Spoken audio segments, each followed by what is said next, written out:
ए भैया, अरे रुका रुका रुका, हम सुननी है कि खेत लिखाइला हो। का भाव में खेत लिखाइला है? अरे मर्दुआ, का मजाक करत तार लगे। कौन सा पेड़ से पैसा झरता कि हम जाके खेत लिखाई? यहाँ तो जैसे तैसे परिवार चलता।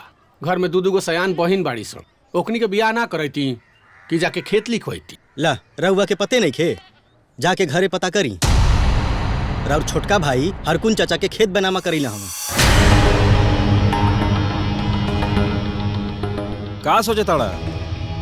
यकीन नहीं के तो घर जाके पूछ लो। हमार बात झूठ हुई तो तोहार चप्पल हमर सर। जा।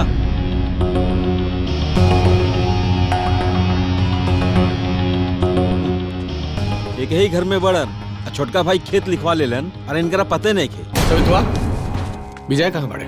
घर में आराम करत बड़े। बुलाओ तो तुम्हें। भैया, विजय भैया, विजय भैया, बड़के भैया बुलावत आ रे।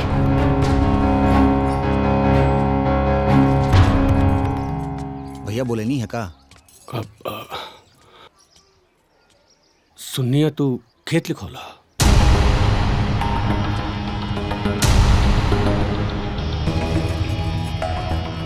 का भाई बोलत काहे नहीं? अब कुछ बोल। ये बात सही है? हाँ भैया।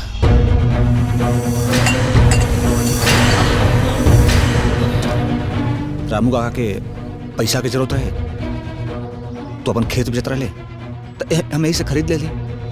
और भैया खेत तमने के वक्त पे काम आइबे करी ना। आई तू बताओ, हमरा के उचित भी ना समझला। गांव के लोग से पता चला ना, बताओ उचित समझ रहा कोनो बात ना। लेकिन इतना ज्यादा पैसा आइला कहां से?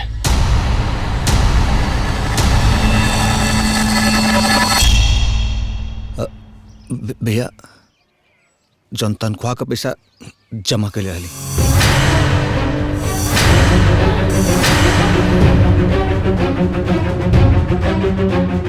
हे भगवान, अरे पगला गल बड़ा का तू?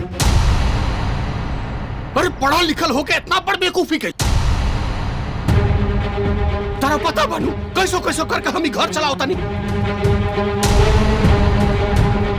तारा के 50 बार पहले समझा चुका रहने कि तनख्वाह के सारा पैसा जमा करके रखिया, बहन सन के बियाह करेगा। दिमाग में भूसा भर गल बता रहा। दिन रात एक कैले बानी कोनो ढंग के लड़का खोजता नहीं कि एक के घर बस जाए। पर तू सारा पैसा उठा दो। अब कैसे हुई एक के बियाह?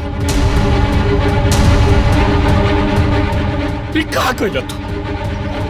ए भैया जी,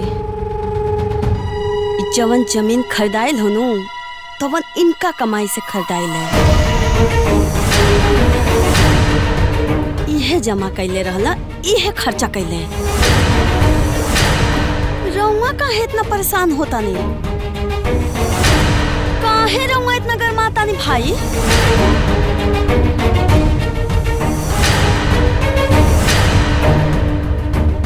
ठीक बा, इनके सब कमाई हो, लेकिन इनका तो ही पता रहनू कि इनकर कमाओल पैसा के जमा करके बहन सन के बियाह करे के बा। अब कैसे हुई बियाह एक निके? ए भैया जी, घर खाली एक लोग के कमैला से ना चलेला। देखी, एक जनी के कमाई से दोनों बबुनी के तो बियाह पोसाए वाला तो नहीं खे। और बबुनी लोग दोनों खाली अनकरे बहन नहीं खेनू, रंगों के बहन है। ऐसन करी, आधा पैसा रंगा दे दी, आधा पैसा हम लगा देता नहीं, हो जाई बियाह।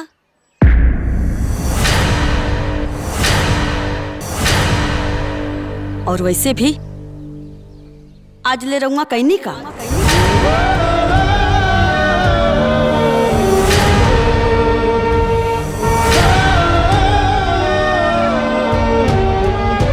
देखतन बाबूजी, सुन ली का बोल रहा बड़ी। और जिंदगी भर खट खट की है कि घर चलाई नहीं, सबके पढ़ाई नहीं लिखाई नहीं, यहाँ तक कराओ नौकरी तक कराई नहीं। कैसे फट से बोल देली कि कैले का बड़े। अरे सब कल माटी कर देली। देखी बाबूजी रवा शांत हो जाए, चुप करी, इतना गुस्सा मत अरे कर। बाबूजी का चुप रह जाई, देखता नहीं कर दवा कैसे दवा कर रहल बड़ी। अरे केकरा सामने बोला तारी, तनी को लाज बात आ रहा। हाँ नहीं खेला शर्म हमरा के, नहीं खे आवत लाज, कोनो चोरी बेईमानी नहीं खे कैले,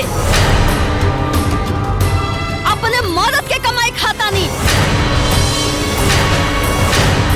क्यों दूसरे के ना खाइला। अरे 2 पैसा यहाँ कमाई का लगनी, मन सेंधु बन गेलू। जेठ जेठानी के भुला गेलू पल में।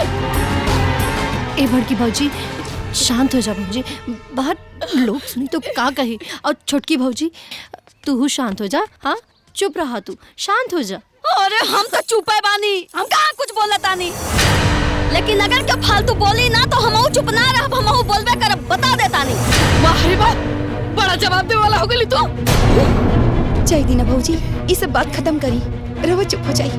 अरे बाबूजी कैसे बात खत्म करी, सुन ले हनी के, एक तो ये लोग धोखा कर लो, ये लोग के पता बा कि आज तक घर कैसे चल रहा बा।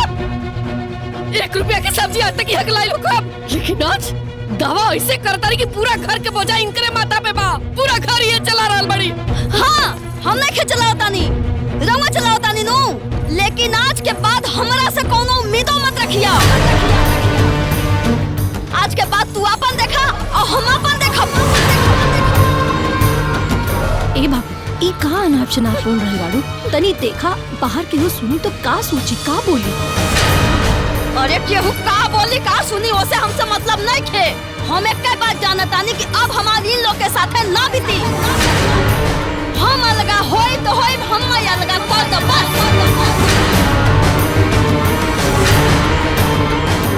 जाए देना बाबूजी, छोड़ी नहीं बात के बतंगड़ काहे बनावत बाड़ू, कल के गुस्सा शांत हो जाए तो एके हुक्बू ना।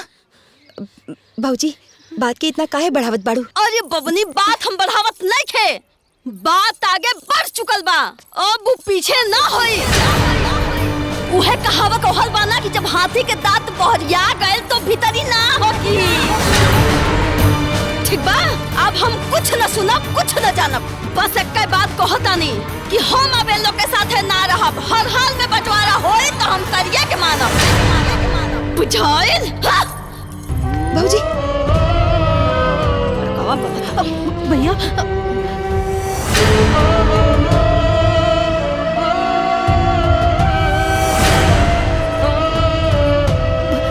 भैया भैया संभालिए अपना आप।